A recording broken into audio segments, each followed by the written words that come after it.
السلام علیکم ورحمۃ اللہ وبرکاتہ۔ الحمد للہ وحدہ والصلاة والسلام علی من لا نبی بعد، اما بعد فاعوذ باللہ من الشیطان الرجیم، بسم اللہ الرحمن الرحیم۔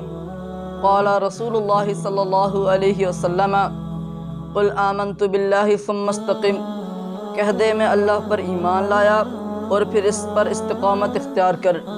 اللہ تعالیٰ پر ایمان لانے کا مطلب اسے الہ واحد تسلیم کرنا ہے، اسے ایک الہ تسلیم کرنا ہے، اس کی صرف اور صرف عبادت کی جائے اور اسی کی اطاعت کی جائے، اور اپنے ایمان کے اوپر اس قدر استقامت اختیار کی جائے کہ دنیا ادھر سے ادھر ہو جائے مگر وہ اللہ کے علاوہ نہ کسی کی عبادت کرے اور نہ کسی کی اطاعت کرے۔ اسی کے اندر انسان کی دنیا کے اندر بھلائی ہے اور آخرت کے اندر نجات ہے۔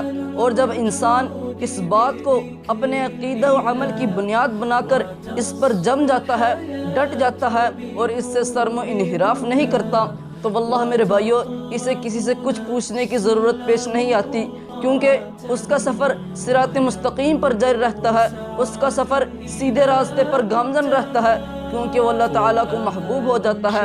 دعا ہے کہ اللہ رب العزت ہمیں اپنے توحید کے اوپر استقامت اختیار کرنے کی توفیق عطا فرمائے۔ وما علینا الا البلاغ المبین۔ يظل يجيء إلى ربوة قرار ويسمو